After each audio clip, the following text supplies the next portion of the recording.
Some people count the moments, others make their moments count. This popular saying expresses the purpose of Rabbi Avraham Trugman's book, Becoming a Master of Time. Since there's hardly anything in life as mysterious, fleeting, and fragile as time itself, how can we hope to master time as the title of this book suggests? Well, fasten your seatbelts. We're going into Rabbi Trugman's time machine to find out.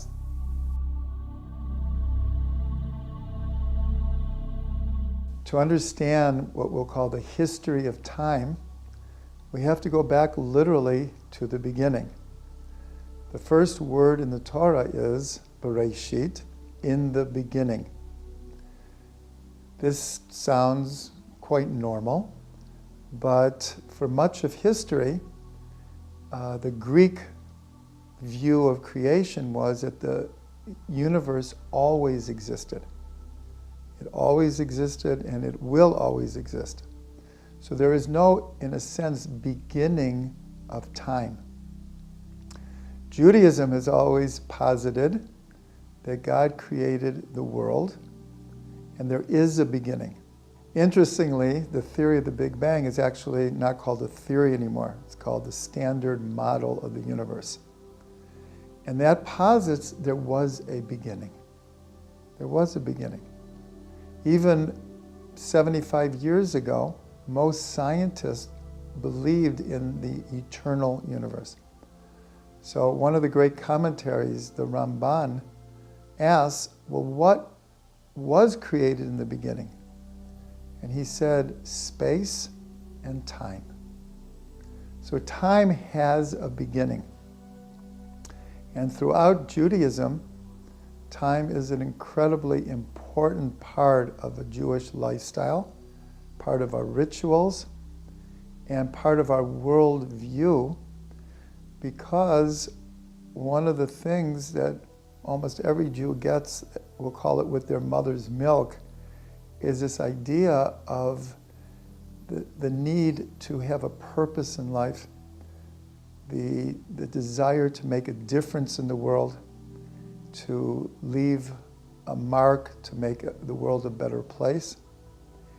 And to do that, we have to know how to use time. There's an expression, if you want to get something done, go to a busy person. Now that statement, in a sense, is counterintuitive, because I would think, if you want to get something done, go to someone who has lots of time in their hands and they'll have time to do it. But that's not how it works. To be successful, to be a doer, to be a mover and a shaker, one has to have the ability how to manage their time, how to get the most out of time. When talking about time or any subject, we always have to look at what the Torah says about it. So what's very interesting about time is that when we were getting ready to leave Egypt, God came and revealed that the month of Nisan would be the first of the months of the year. And this is considered the first mitzvah, first commandment given to the entire Jewish people.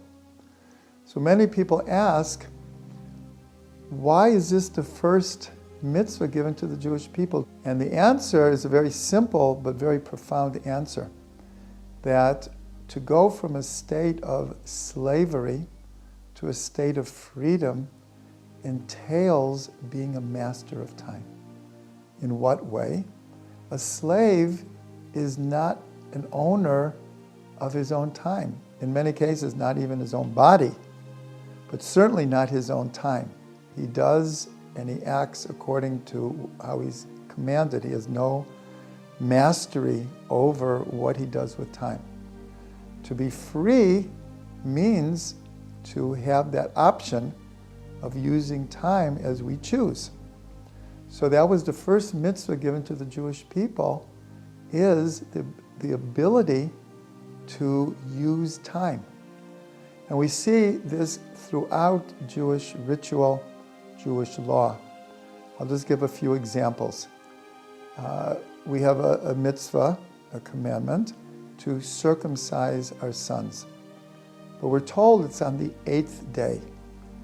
Not any day, but on the 8th day.